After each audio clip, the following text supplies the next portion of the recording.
This is how I make abscess drainage less painful for my patients. I use a 27 gauge needle for better control and improved patient comfort.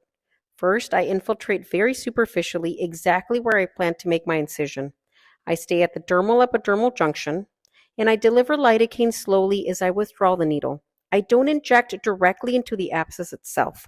That's a pocket of infection and pus, and anesthetic placed there is usually ineffective. Notice the steep angle here.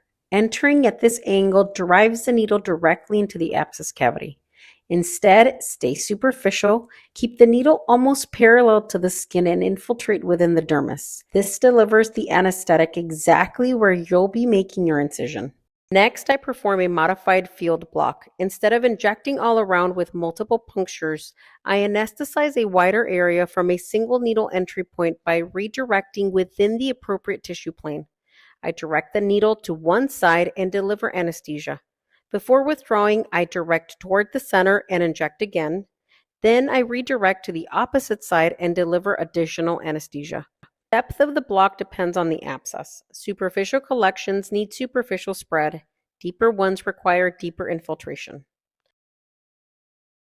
The goal is to place your anesthetic beneath and around the abscess. In healthy tissue, not in the pocket of pus. If you feel a loss of resistance, you're likely in the cavity.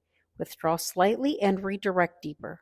Always be aware of underlying structures, particularly over the chest wall where pneumothorax is a risk.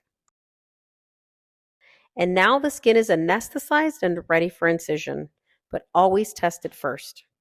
Thank you for watching. If you found this helpful, make sure you like and subscribe. It really helps support the channel.